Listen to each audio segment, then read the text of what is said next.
Good morning, everyone.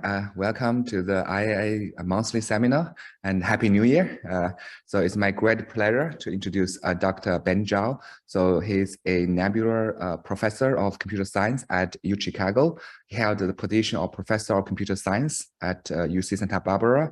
He completed his PhD at UC Berkeley in 2004 and bachelor degree from Yale in 1997. He's an ACM fellow and a recipient of NSF Career Award, MIT Technology Review TR35 Award, and also Computer World Magazine's Top 40 Technology Innovation Award, IEEE ITC Early Career Award, and Google Faculty Awards. His work has been covered by many media outlets such as New York Times, Boston Globe, LA Times, Wall Street Journal, CNBC, MSNBC, New Scientist, and Slashdot. Has published papers intensive in security and privacy and machine learning. I still remember when I was a PhD student, I read his paper in IMCs about social network. And then recently I started reading a lot of machine learning related papers. So he's very productive, published tons of papers, and he serves as TPC co-chairs of the World Wide Web Conference in 2016 and the IMCs in 2018. He also served on the steering committee for HotNets and was general co-chairs for HotNet 2020. Without further ado, let's welcome Dr. Ben Zhao for his talk.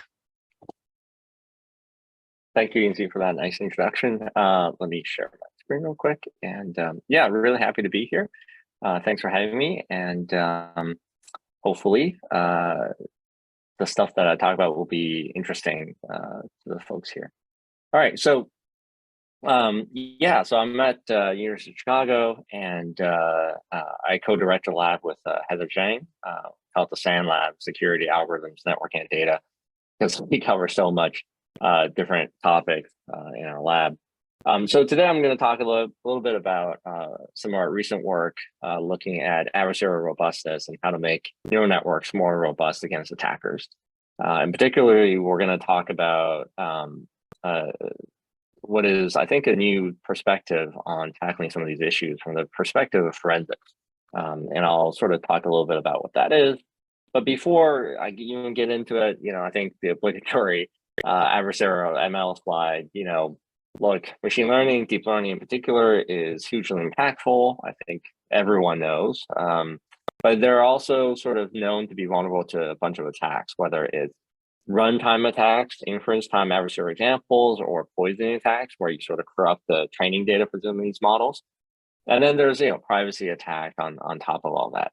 So it's a huge community that's been really developing over the last almost 10 years, I would say. So there's big clumps of it. One big group at sort of the security perspective, the top security conferences, the big group in the core ML, looking more at sort of robustness of all different kinds, not just adversarial. And then, different projects leaking out into more specific application domain-specific places like SSP, SIGCOMM, and so on. So adversarial robustness, I want to talk about in particular is focused on scenarios where you have an active attacker. So it's not just random inputs that happen to, confuse your model and produce the wrong output. This is where active attackers are actually there and trying to do something bad and to cause errors and misclassifications and so on. So it's not natural robustness. All right. So very briefly, just sort of like a little obligatory thing. My lab, we do a bunch of different projects on different aspects of adversarial machine learning. Up top, we've shown a bunch of things looking at adversarial perturbations, adversarial attacks, and how to provide defenses against that. We've looked at poisoning attacks and defenses against that. We've looked at weaponized machine learning, when machine learning tools are in the hands of attackers and become powerful weapons. But then also finally, more recently, we've also been looking at defending privacy against invasive machine learning. So today I'm going to talk about a couple papers that are more recent, both from the last few months, focusing specifically on forensics, which I think is something that is reasonably new that I have not seen before in the security or actually the ML communities. So let me get into that.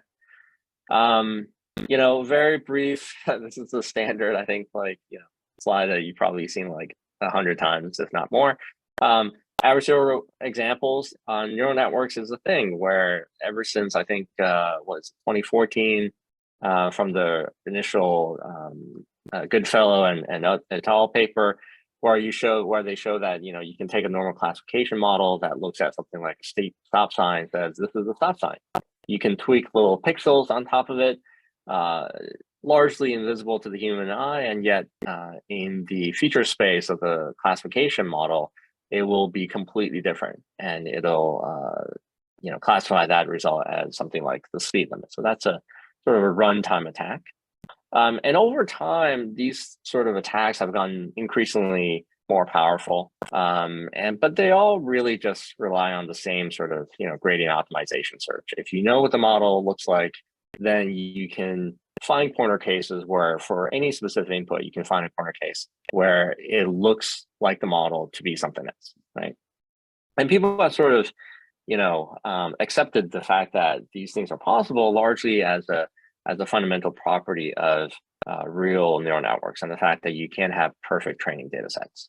So what is interesting that I want to point out is the fact that this progression, ever since the initial FGSM paper in 2014, has been back and forth. And so we've seen literally, every year or two, and increasingly so now, it's not even a year, it's literally months before, when the defense is proposed, something almost comes back immediately and breaks it. And, I only go up to 2019, but even in the last few years, basically anytime a defense comes out, someone targets it and can show that, within a few months that there are ways of overcoming that defense. So why do I show this? This is constant back and forth, and there's no real effective known defense, right? So, I mean, with the caveats of adversarial training and certified robustness, having some robustness properties that are nice, but they both have real significant caveats that prevent them from being sort of used in most real systems and settings. Okay, so so what do we make of this? Well, you have this cat and mouse game that really seems sort of never ending. And so more recently in the security community in particular, folks have been wondering, are we sort of stuck? Are we making forward progress? Are we doing things that are still interesting, or are we just running back in circles and proposing something new, and then breaking it and then repeat? And it does seem like a perfect defense for adversarial attacks from machine learning models seems really impossibly difficult, because in some sense there is a built-in asymmetry, right? So when you have someone takes some time, create a defense, but the challenge for that defense is really the bar for that defense is really, really high, because once you propose that defense, really it has to withstand the length of time, right? It's going to be out there, and attackers can basically look at it, break it apart, reverse engineer it, and eventually come up with the defense. So that built-in asymmetry is, in some case, in a way, leading to this sort of back and forth. And so, one pragmatic question is, well, what do you do? What do you do to help practitioners who don't want to deal with this cat and mouse and say, yeah, I can deploy the latest defense with engineering and whatnot, only to have it be completely useless and broken apart in a few months? So that's sort of a fundamental question I think a lot of people are asking the community now. And one sort of take on this, my own personal take on this, is that we can look at perhaps, us reaching a plateau in sort of this current threat model that the community has been working on. And one way to move forward is to think about expanding that threat model to something that is closer to what practitioners deal with and in real systems. So what do I mean by that? Well, one thing that we consider is what I think of as currently this binary view of robustness. In other words, you have a defense, okay, and you design that defense to overcome some attacker, and so it blocks some existing known attack. Except a slightly bigger, stronger attacker comes along and gets past it.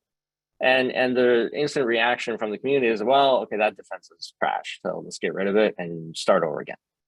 But that's not really how the real world works, right? In the real world, whether it's real people, real humans as they grow up, or even robotic systems, you sort of have a more of a reinforcement learning approach, where you fail and then you learn and then you iterate, right? And so in particular, for real world security systems, that's also sort of how things go, which is that, defenses are never going to be perfect. And nobody says, I'm going to, not use a firewall because it has known attacks that will eventually succeed, right? Generally speaking, people remember that, oftentimes the role of a security researcher or system is to basically raise the bar, raise the cost, whether it's compute or otherwise, for an attacker to win, so that, once the cost is high enough, they'll just go elsewhere or try something different. All right, so and another angle that's really sort of a complement to this is dealing with attacks after they happen, right? And so that's what, in particular, I want to talk about, which is how do we learn from attacks that actually do succeed? Because in real world systems, I think we're all sort of kidding ourselves if we say we're going to deploy a system and have it never, ever, ever fail, right? So turning that back around and connecting that feedback loop and saying, when attacks eventually do succeed, can we make use of that information and then provide better robustness for the system as a whole after an attack, right? So that's what sort of the digital forensics angle is all about. So let me give folks a little bit more insight into sort of what digital forensics typically means, right? So in general, let's say a network security context, what happens is, attacks happen. You hear about them all the time. Once they do happen, you call in an expert, whether it's Mandiant or FireEye or one of these companies that specialize in doing forensics, and you collect forensic evidence. You look at sort of logs and records of the attack, and you try to do this detective sort of style of analysis, try to understand how the attack happened and where it came from. And hopefully, if you're successful, you can actually trace it back to the attacker somehow. Perhaps it's not directly identity, but maybe it's the IP address or online accounts or something similar. And then, if you think about the benefits of something like forensics, it's actually quite interesting. It's twofold. One is you can understand where they came from, where the attacks came from. And in all likelihood, you're able to basically fix the attack and to sort of shut down the origin of the attack and mitigate it, right? And the other thing is that it actually serves as a nice deterrent for future attackers.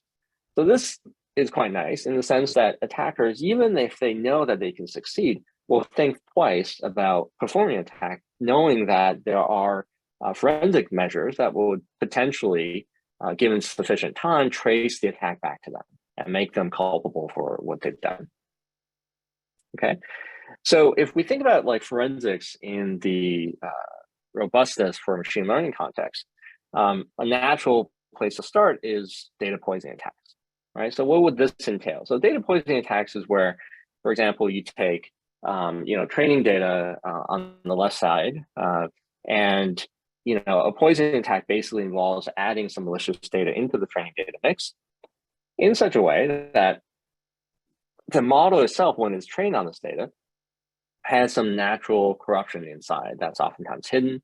And once it's actually deployed, an input can come along and basically be misclassified and produce the wrong result. Okay, so in this particular setting, what does forensic involve? You can imagine it would basically mean, once the attack has happened, you have a misclassification, and whoever is responsible for the forensic analysis can take that misclassification evidence and hopefully trace it back to what caused it. In this case, presumably the subset of malicious data that caused the training that corrupted the model that made this attack possible, right?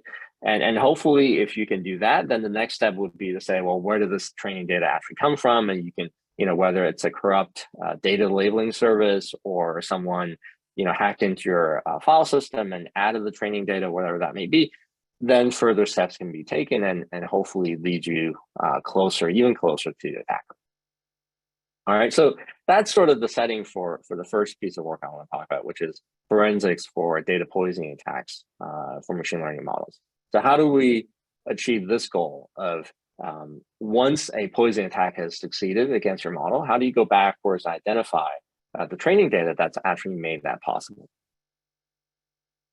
Okay, so I'll just dive right into it. I mean, the approach that at a very high level, what we're doing is we're basically isolating in this little example here, the little red triangles that represent corrupted, malicious training data, okay? And so the way that we do that is we cluster the training data. We somehow separate the training data into clusters, and then we iteratively remove clusters as we identify them to be innocent. In other words, we can confirm which clusters of training data do not have anything to do with this particular corruption or corrupted rule that somehow leaked into the model and made the attack possible, okay? And iteratively, as we identify clusters as benign, as innocent, whatever you want to call it, we mark them safe, and then you just repeat. And then you look at increasingly smaller remnants of the training data until no more clusters are prunable, at which time you presumably identified the training data, the corrupt training data, okay? So this is sort of an iterative algorithm, but it doesn't take too many iterations as you'll see, all right? So, you know, look to animation on the right side, this is what we're looking at. We're looking at, you know, taking the training data, isolating it and clustering it naturally, and I can delve into the details of that a little bit later on, into clusters based on how they affect the model, model's parameters. And then we basically do this sort of what if sort of hypothesis testing, if you will. We train versions of the model, new versions of the model with certain subsets of the data removed. So for example, if we're testing the cluster, the blue cluster on the right side, we're gonna basically train, sorry, this example is actually the opposite. If we're testing everything on the left side, we're gonna train a model with only the right side of the data, produce a model variant, and then using our evidence, which comes from the forensic attack, our forensic evidence, which comes from forensic analysis of the attack that succeeded, we test to see if that same evidence still triggers the misbehavior on model A, okay? And if it does, it means that whatever training set was still used to train model A still has the corrupted data inside, okay? And if it doesn't, that means that the training data set that we use is actually benign, okay? So in this case, we train two versions of these models, and when we test them, we find that model A is actually benign. And so that can lead us to conclude that the cluster on the right side is in fact free of corrupted training data, okay? And then we just repeat. So once we've identified that, then we say, well, let's look at the remaining data on the left side, cluster it, partition it. You know, usually there are natural partitions, and I'll discuss what that looks like later on. But then we repeat and you iterate, and you can identify more and more sort of benign clusters until there's a natural partition and you can't divide things anymore because both sides of both versions of the model look like they're corrupted. Okay, so at a very high level, that's what we're doing here. So this doesn't look particularly difficult, right? And so once you start thinking about like how you do this, well, you know, so this iteratively involves a lot of model training from scratch, right? Potentially what we're trying to do is we're saying every single step along the way when we're testing a new version of the model, one simple way to do this is to basically just say, well, we're just going to train it from scratch. Take that sample set of training data that we are testing, or both sample sets, and train a brand new model version from it. Except if you do this iteratively across a sort of a divide and conquer approach, this is going to train a lot of models, and obviously that doesn't scale. It's quite expensive. So we can do better, right? And obviously recently there's some very interesting work looking at model unlearning, where you take a trained model and you specifically teach the model to basically generate a version of itself that subtracts out the impact of certain training data. So unlearning can help, except the existing unlearning approaches are really focused on sort of privacy guarantees. So it's much more about, can you generate a version of your model that has no impact at all from this person's input for something like GDPR purposes, and guarantee that it has no such impact. So there are hard guarantees that really limit what you can do with this training data and the unlearning approach, right? So there's some really interesting work in the space, but because of the hardness of the guarantees, they really have to use some heavy-handed techniques. So they also don't quite work well for us because the costs of these approaches are pretty expensive, and we can discuss that if folks are interested. So what we do is we do a approximation. So we propose this new thing that we call functional unlearning. And the idea is to basically approximate the version of a model that doesn't have a particular training set inside. All right. And the way that we do that is that on the left side, you see a standard sort of minimization, optimization function for just training a particular, a basic model. And what we're doing on the right side, we're basically saying, well, we are going to make the model optimize for getting a particular segment of the training data by basically forcing the model to train to a no knowledge label, if you will, a uniform probability vector when faced with inputs of from a particular region of the space. I don't know if that makes sense. It's kind of like training a version of the model through optimization so that it becomes really dumb with respect to a particular set of training data, right? And with the assumption that, if you never train with a particular set of training data, when faced with that training data, you perhaps give back a purely random or uniform probability vector. And we're trying to approximate that sort of behavior. And because it's an optimization function, this is actually fairly easy to compute. And instead of, training or even unlearning existing models, this becomes a very fast alternative. All right, so in particular, more specifically, this will reduce processing time for generating new variants of models from several hours, for example, to a matter of seconds. So it's actually quite significant in terms of time and compute savings. All right, so intuitively, I've sort of given you this idea of iteratively going through training input and sort of clustering the impact of some of these training data sets and testing it and seeing, which clusters, when you include them, produce this corrupted rule that's responsible for your attack. But why does this actually work? And the intuition behind why this actually works in practice is that when you look at poison data and normal training data, intuitively you can figure out and you can understand that poison data has to do a much more difficult task, right? Training data is sort of teaching the model that certain regions of the feature space mean certain things. And things should be reasonably consistent across most training data, right? Here's your face, here's that face, here's cat, here's dog, those kind of things. But poison data is different. Poison data is trying to get the model to learn something that is unusual. So a cat with this particular hat on actually is a dog.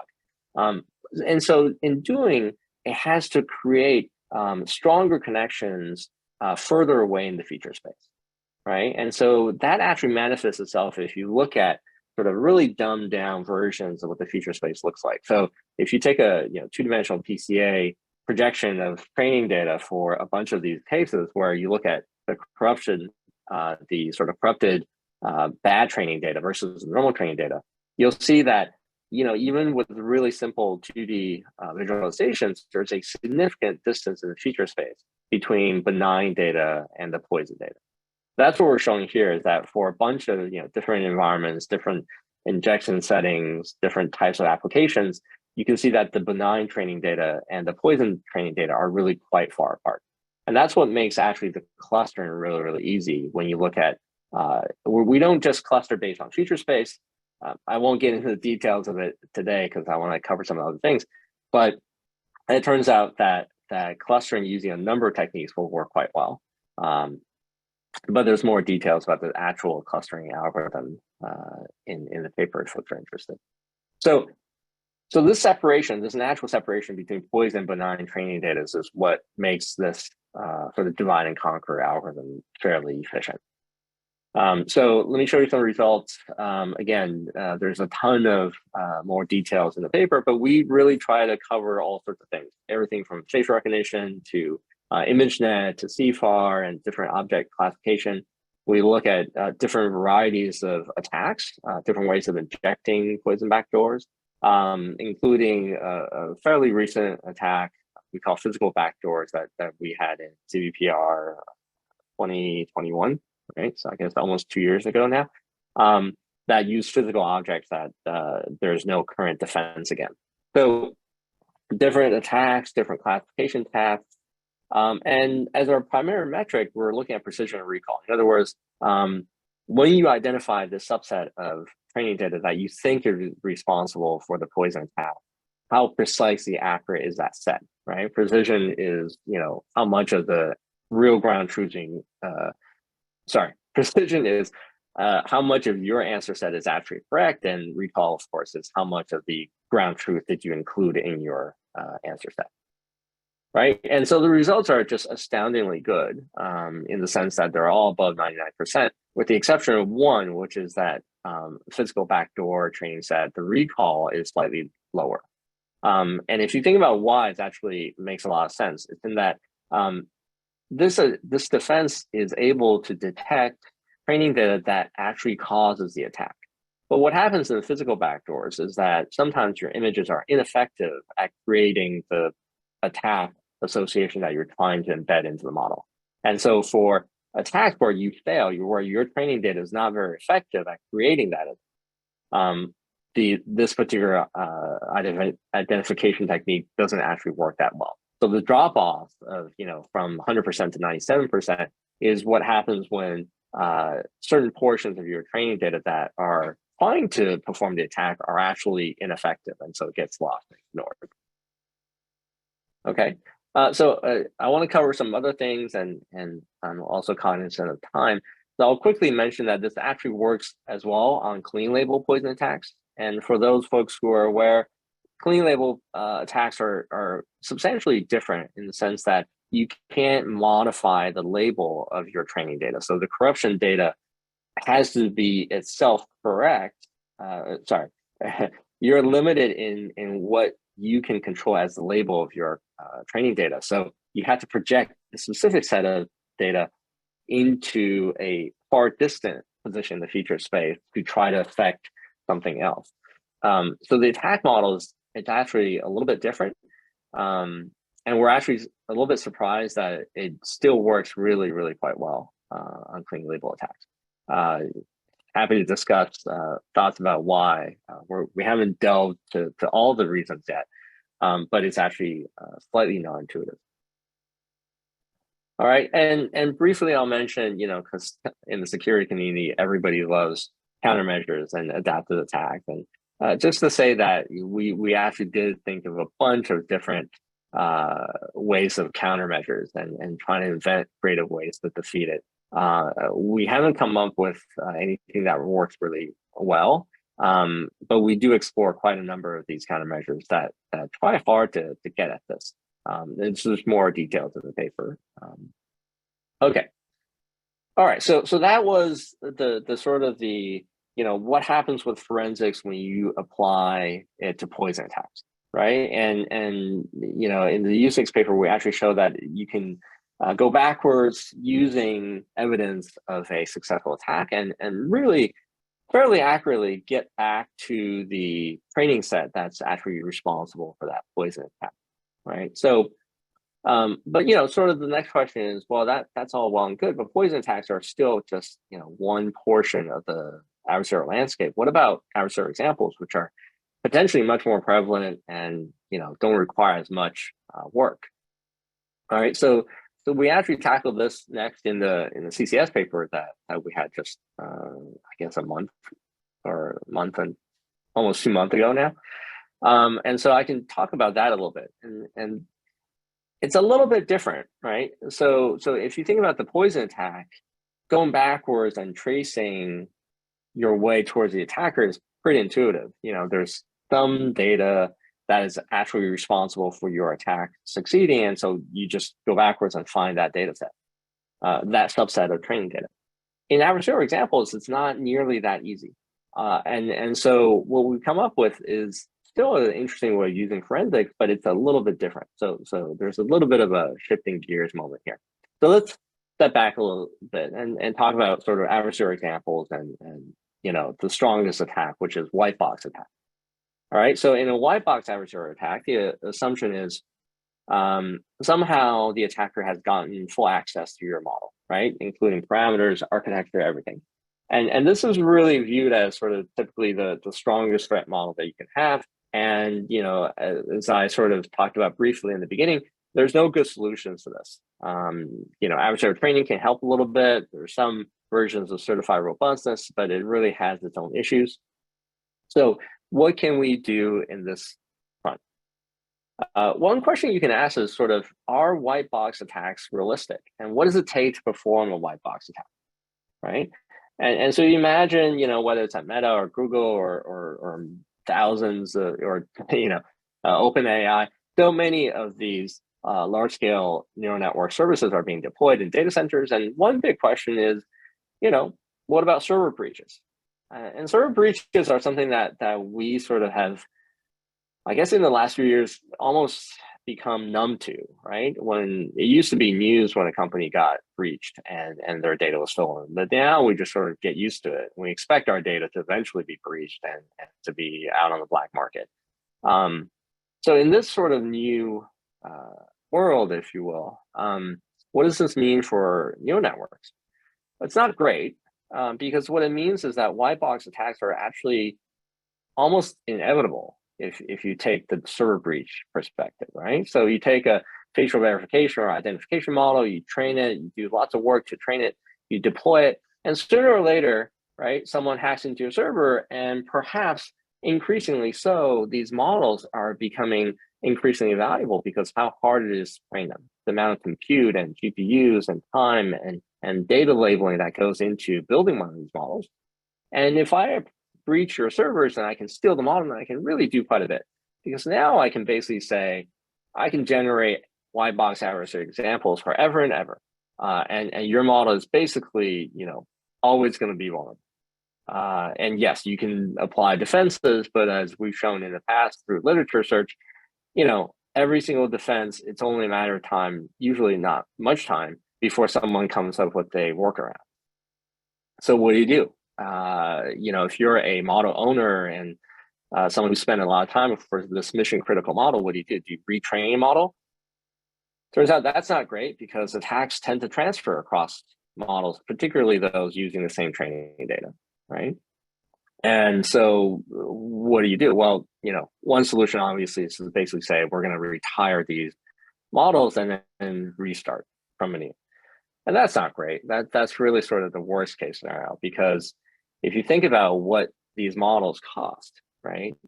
Some of these models cost millions now to produce, but not only just money, but also amount of time and human effort, right? There are medical models that take millions of dollars to produce. Some of them take, there's one data set apparently took 20 years to collect from 2 medical sites because the images were so rare and had to be human curated that 10,000 images took actually 20 years to collect. So you think about these kind of models that are so difficult to generate, and if the owner gets a server breach, the value of that model to them is almost nil, because it means that they are always going to be vulnerable to an adversarial attack. So what can you do? And not only that, but in some cases, you even can't retire models because some of these training data is specific to operations right now, right? So you can say, I will give up certain functionality, but for companies like Uber that use this for driver verification, you can't lose that functionality. That's core to what you do. Right, so that's sort of the question that we think of in this context. And it turns out that forensics can actually help in a sort of roundabout way, which I'll describe. Right, so how do we fix this problem? And what we come up with is with a way of thinking about a breach recovery system for machine learning models. Okay, to even when the attacker has your model and stole it off of your servers, what can you do to restore the functionality of that model and make it not an open book for attackers? All right, so there's a few things here. One is, of course, we still want to maintain the normal high benign performance of the DNN service, just like it was before the breach, okay? But also, more importantly, in addition to that, we want to be able to stop attacks that are generated using the breached version of the model. So at a particular date, we found out that someone's broke into our server and stole a model. We want to make sure that you are not able, the attacker is unable to use that model to attack the runtime servers that we rely on. Okay, so the question is, how do you do that? And the answer is sort of, we generate a new variant of the breach model, right? And this is the interesting part, where that, we're not necessarily saying we're going to break transferability. In other words, attacks that are generated using the old breach version of the model will still potentially work on the new model.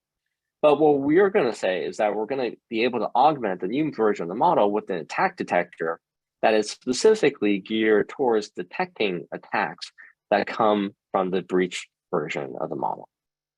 Right, so if that makes sense, right? So you have a model, you lose it because, server breaches are just a thing.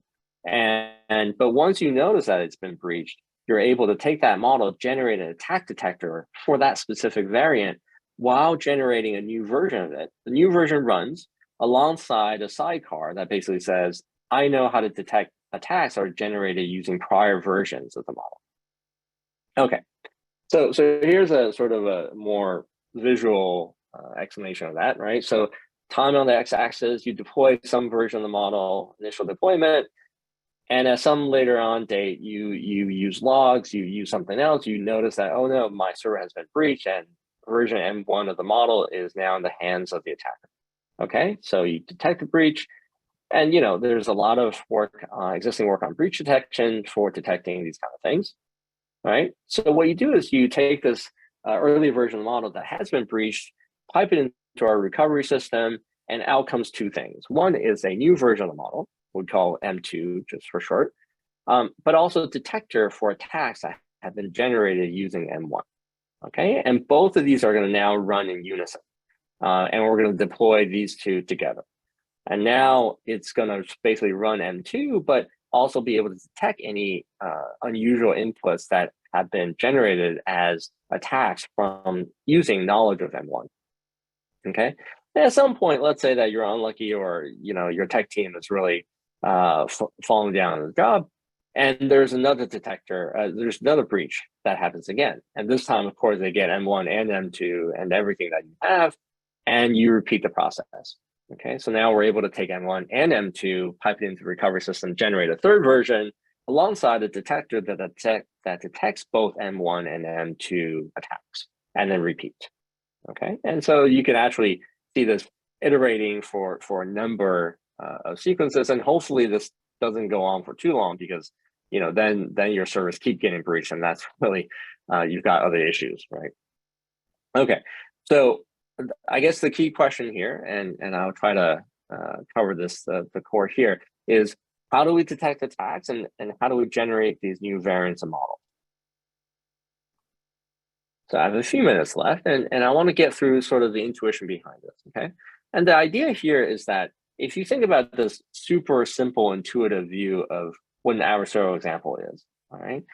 You can think of it as sort of like little local minima in the classification surface that the attacker can detect because they have full access to the model.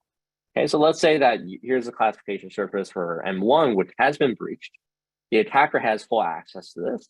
So the attacker can basically look at this and say, well, I can compute and optimize adversarial example because I have full view of this classification surface. So I can find that optimal local minima that will generate, the best attack on the adversarial example. So our insight is that when you generate adversarial examples, they overfit, right? Because that's what optimizations do. They find you the best local minimum. They don't find you a mediocre local minimum. They find you the best one. They terminate when they can't run any further. So we can actually infer from that this particular local minimum is actually going to be less optimal on a similar but slightly different model, right? So that's where the model variant idea comes from. So if you think of this M2 then as a slightly shifted version of the classification surface, just like M1, but just a teeny bit different, then what happens to that same adversarial example that's been generated on M1 is that, well, it no longer is truly optimal, but it'll be perhaps okay. And the idea is that this sort of red dot still being below the X line, meaning that it's the attack still transfers and still succeeds in the attack, but it's no longer optimal, because you can imagine, the optimization function, if it had the blue line, going further and finding a true local minimum. So that's the key here, is that we're detecting the non-optimality of these potential adversarial inputs and using that to flag when a potential attack is coming, right? Because there is going to be a potentially large loss difference between the loss value of an adversarial example that's been generated on M1 when you apply that to M2, a slightly different version of the M model. Okay, and that loss difference is actually what we're using to detect a potential attack. Why? Because normal benign data, there's not that much of a loss difference. You can have versions of models that are very similar and, you know, very small differences in loss values for benign data. And intuitively, this makes sense. Empirically, it also sort of can be validated fairly easily. All right, so the next question is, how do we introduce this shift, this sort of very subtle shifting in the classification surface, so subtle, but yet producing a reasonably noticeable loss differential between M1 and M2. And the idea is fairly straightforward, but a little bit weird, which is that in order to generate M2, the next version of M1, what we do is we apply a training data augmentation technique, if you will. So we apply some hidden data to the training data set in order to generate M2. But the hidden data is interesting because the hidden data is actually comes from a unrelated data set. It comes from an unrelated task. So for example, if your model M1 and M2 are both for facial recognition, we'll take some sort of traffic sign recognition classification data set, which has nothing to do with the task that we're trying to train for M. But because it's orthogonal in nature, it shouldn't actually affect your benign accuracy, which is what we want. Training data that gets augmented, added into your training set, that doesn't affect your benign accuracy, but somehow just introduces enough of a random shift in the classification surface to produce the loss differential that we're looking for. Okay, so we call this technique hidden distributions. And I can answer questions about it, but probably almost out of time. So what I want to further comment is that over time, the more breaches that you are vulnerable to, let's say the attacker, you know, gets increasingly strong, M1, M2, it keeps on breaching your servers, and it has, like, let's say, multiple versions of your models, it can then over time start to compute better and better non-overfitting adversarial examples. Okay, and so the key metric for this approach is actually the number of breaches that you can still recover from before this overfitting detection technique no longer works. Okay, so that's our sort of new metric. And that's where I'll sort of sum up some of the results, and there's more results in the paper, but in general, the number of server breaches that we can recover from and still provide reliable robustness and benign classification tends to be in the high single digits. Okay, interestingly enough, the stronger the attack, the more robust the defense is, because there's more overfitting. The optimization function is better at overfitting. And so, for example, for Carlini Wagner, we can actually get close to 10, on average, 10 breaches are recoverable. Whereas PGD, some of the older schemes, you know, 7 or 8. As you know, these numbers are reasonably good in that if you get breached that many times, you probably really should, you know, a whole new infrastructure system. But, you know, still, those are some of the results. All right, so I'm almost out of time. So taking a step back, I'm sort of wrapping up. You know, one way that our work tries to get people to think about this perspective is that, you know, if you allow for scenarios where attacks do succeed because the attackers are persistent, they have tons of compute and other resources, you know, eventually they find a crack in your system. But using forensic evidence following the attack can actually dramatically change the balance of power, right? In both of these cases, we've shown how sort of knowledge of the breach or the attack can be used to really significantly enhance your system. Okay, and at a higher level, we want to sort of encourage the community to think about more realistic threat models beyond sort of the fairly binary versions that everyone seems to be focused on right now, right? From single snapshot models, we can look at sort of evolving models over time under fine tuning, whereas right now, most people are looking at binary success versus failures. We can consider things like partial compromises that slowly increase over time. And then, compared to just preventing attacks from succeeding, we can look at broader metrics like forensics and attribution of attacks and, gradual success rate of attackers over time with more and more. Okay, so I'll stop there. There's more information. We have web pages for these projects, but also more details on the papers on adaptive attacks, analytical results, details on algorithms for clustering, model generation, and so on. And source code is almost always on GitHub. But I'll stop there and be happy to take any questions. Thanks, Dr. Ben Zhao, for the wonderful talk. So we have 6 questions that raised from the audience. The first question is from Jason. So he asked why uniform in the functional unlearning. He said, if I had left out the training examples in C, I doubt the learned model would have predicted uniform on them. It would have tried to generalize from the other training examples in D minus C. And he also have a comment, say there are other ways to try to approximate unlearning fast, such as the gradient-based method in a paper produced actually from Hopkins, from Suchi. So he put a link there. Maybe you can comment on that.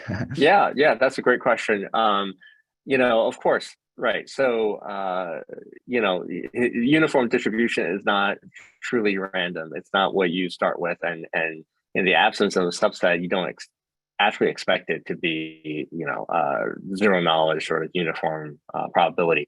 But it's good as any simple way to target a version of that. So yeah, and I'm very happy to look at that archive link. Thanks for that. I think the short answer is really that, this doesn't have to be the only way to do this. There's multiple solutions to this, and all we need is any one fast solution, right? So, but I'll look at that and maybe that'll even speed things up some more. That's great. Thanks. And maybe we group questions together. Another question also from Jason is that he said a $12 million cost to train GPT-3 probably included hyperparameter search. Once you have good hyperparameters, you might be able to keep them during retraining. Yeah, so perhaps, again, I think the question is what type of retraining are you going to do, right? So if you retrain using the same training data to the point where you can actually reuse hyperparameters, which would be great, but chances are that, we're talking about the classification version of GPT-3, right? Not generation. Chances are that those classification results are going to basically transfer, right? So that's the challenge, is that if you want to retrain data and somehow have reasonably consistent and predictable robustness against adversarial examples generated using a prior version, you really have to do more than basic retraining. You have to intentionally, create some distance from the prior version. And even when you do that, I'm not sure I know of reliable work that predicts that type of distance in a reliable basis. Understanding transferability and breaking it is actually a pretty difficult open question. Okay, thanks, Dr. Zhao. Then we have a question from Gautam. So he said that presumably the trigger for the poisoning attack is available post-compromise. Can't you just directly compare the trigger to the training data inputs? Yeah, so you can do that, but sometimes it's not as simple as that. You can imagine, boy, there are so many papers that in the poisoning sort of attack arena, and many of them you can imagine all sorts of things. Some of these things are the training data is a warped version. It's not like a specific object trigger. Some of them can distribute the trigger into small different pieces. So for example, all the poisoning attacks on federated learning rely on this technique where you break segments of the trigger into little pieces, some of it along the feature space division line, some of them in the input space. So yeah, I don't think you can actually just directly compare. It will work for the most simple poison attack, yes, but there are a lot of easy workarounds that will make that quickly ineffective. Thank you. And then we have a question from Adam. So he says, hello, Dr. Zhao. Could the adversary theoretically find out that the model unlearned the poison data and thus poisoning the whale with a different type of data that's creating a whack or mole type effect? Yeah, absolutely. But that sort of defeats the purpose, right? Because remember, the point of forensics is that once we know where the data comes from, then we have knowledge that we can use to mitigate the attack, right? So for example, let's say that the attacker has, compromised, works or owns a data labeling service. And that's how they're getting the poison data into the pipeline. Because we can identify the subset of data that's corrupted, it's not to make sure that we can't ever be that they can't just change the data, right? It's not about that data per se, but it's about what we do with the knowledge of that data. So once we know, for example, that this particular data labeling service is the one that gave us the bad data, we can change providers. We can trace back to, who put that data set, into our service, for example. And in doing so, basically cut off the source of the injection into the data pipeline. And so that would prevent something like this, that, the attacker gets traced back. And even if we don't identify who they are and where they are, we know how they got into the system. We can patch that hole, making it far more difficult for them to reintroduce more poison data. They had to find another data labeling service. They had to find another server to breach or something like that and start from square zero. Thanks. And then we have two questions from Kevin. So the first question is, have you tested functional unlearning against computer network attacks at the enterprise scale? Large networks often contain so much anomalous but ultimate benign data that complicates a model's ability to differentiate benign versus malicious. Right. So I assume this is sort of talking about the poisoning forensics aspect. So no, I can't say that we have, but it's in many ways, if you think about sort of the idea here, is that it's unrelated to what we're trying to do, right? Because the premise of the work is that we have a successful attack and that we're tracing something back. So it's not to say that you can't generate false positives, which I think is the question is sort of asking. What happens when sort of weird input data creates false positives and things like that? But it's more in the sense that, we won't ever use it in a context without knowing that there's already been a successful attack.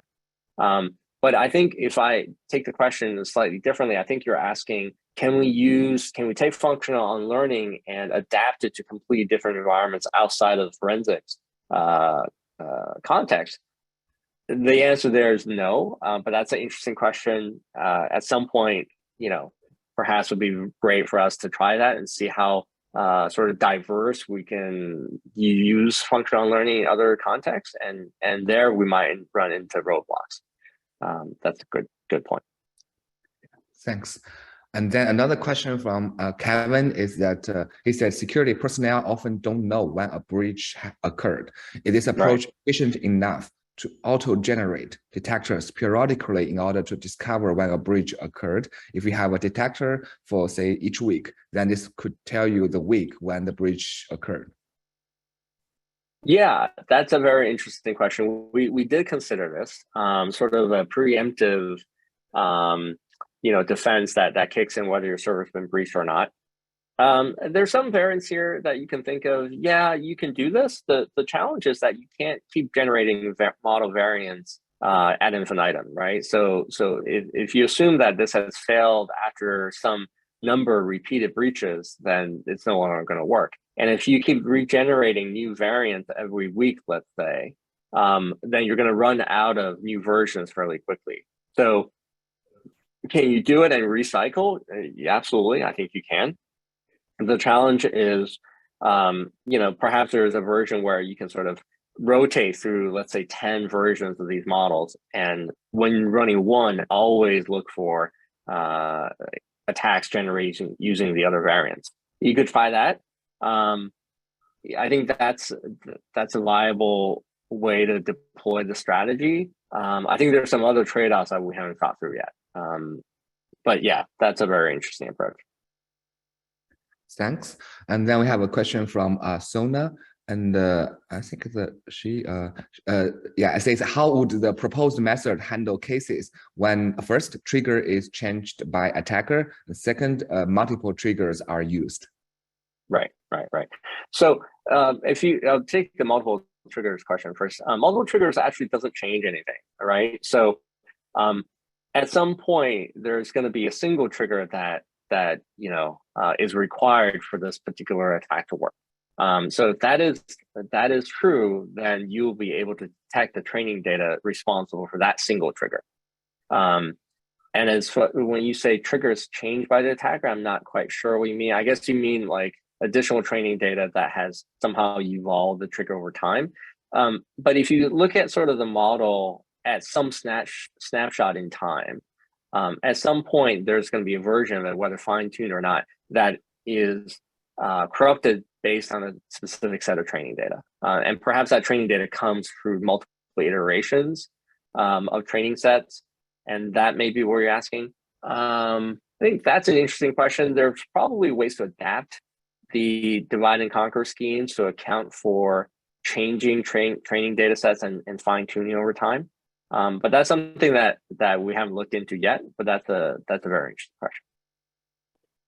Thanks. My last question from Gautam again. He said that in a real-world setting, there may be millions of queries against the machine learning system per hour. Typically, a hard part of forensics is to recover system state at the time of compromise. What are your thoughts on what information to log or capture to assist with forensics? Do machine learning systems need to be modified to enable useful forensics auditing or logging? And he have apparently a great talk, by the way. Thank you. Thanks, Gautam. That's really interesting. Yeah, we did ask ourselves this question, and I think the current version that is in the USENIX paper is sort of the first pass, which is assuming no prior logging information, no preemptive forensic logging and auditing. What can you do to recover? But I do think there's a more interesting question of like, what are things that you can do proactively to even further enhance the recovery process. And I would, we did think about this a little bit, but probably not enough. I think one simple answer is there are things that you can do to enable faster unlearning. And that, of course, depends on your version of unlearning scheme that you choose. Functional unlearning, like we already commented, is not the only way. And it's sort of a dumb approximation way of trying to approximate zero knowledge in the training set. But there are other ways that could be more specific and more powerful, and you can preemptively do things like checkpointing with models, albeit more subtle and smarter ways of doing that to simplify and to speed up that type of forensic backtracking, if you will, of the unlearning type. Yeah, thanks for that question. That's a good question. So that concludes the seminar. So we look forward to see you next month for another seminar. And Dr. Zhao, we have a debrief in another Zoom link. See you soon. Hey, thanks. Mm-hmm.